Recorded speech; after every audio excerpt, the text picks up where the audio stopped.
The word Torah is the Hebrew word for law or instruction. You may know it as the law of Moses. But I find it interesting that this word Torah comes from the Hebrew word yada, which means to cast or to throw or to shoot arrows, according to the concordance. So keep in mind, one of the definitions is to shoot arrows, but it just means to cast or to throw or to shoot arrows. And what I really find interesting about this is that sin, the word sin in Greek is the word hamartia. I don't really know how to pronounce it right, but hamartia or hamartia. But that is Strong's Greek number 266. And here are two of those definitions for the word sin in Greek. One of them is to miss the mark, and the other one is to wander from the law of God or violate God's law, which is sin. And but the first one I mentioned is to miss the mark. Now, think about that for a second.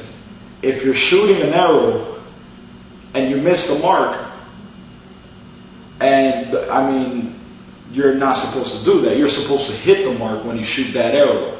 So keep in mind the word yada. You're shooting an arrow or you're throwing something to a target. You're trying to hit the target, but you missed that mark.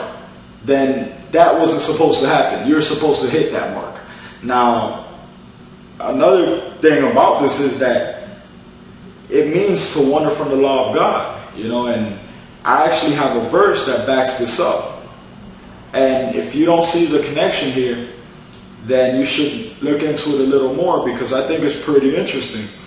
And in 1 John chapter 3 verse 4, it actually says this. It says, whoever commits sin transgresses also the law, for sin is the transgression of the law.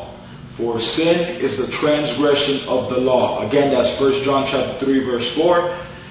And that's pretty much what it is. Sin is the transgression of the law. So when you shoot that arrow from the Torah, right? You're trying to shoot that arrow and you miss the mark, you're supposed to try it again so you can hit the mark. So if you miss the mark, shoot another arrow, try to hit the mark, because you don't want to transgress the law by falling short and sinning, because the biblical definition of the word sin is honestly, to the transgression of the law. That's pretty much what it is.